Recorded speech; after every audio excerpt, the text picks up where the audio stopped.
Otiende Amollo. Thank you, Mr. Speaker.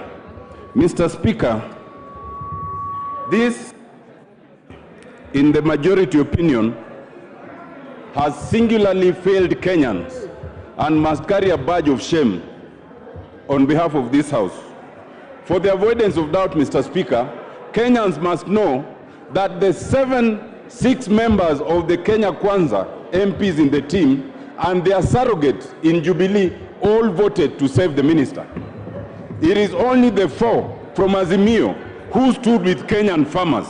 And so the farmers of Kenya must know who between Kenya Kwanza and Azimio are truly their friends. Mr. Speaker, it is good that Parliament spoke and spoke in a bipartisan manner.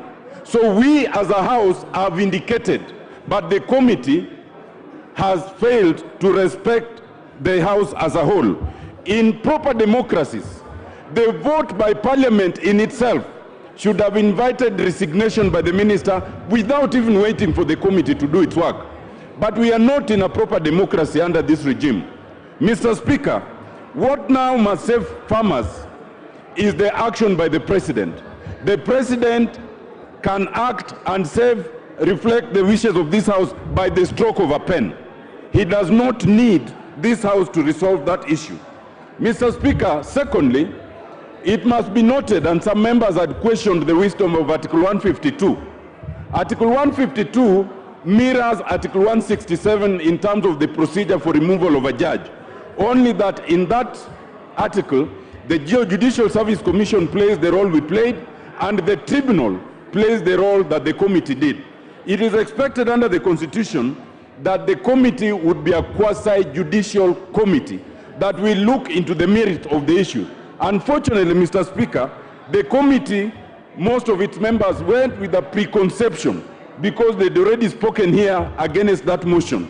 And instead of therefore exercising independence of mind, they went with a fixed thought. Mr. Speaker, we must learn a lesson. Number one, we should not allow the majority leader to sabotage such a motion as he did in this case. Number two, Mr. Speaker, the mover should be the one to suggest the names of those constituting the select committee. And more importantly, number three, Mr. Speaker, we should ensure that the members are knowledgeable, they have integrity, and they are independent. Thank you, Mr. Speaker.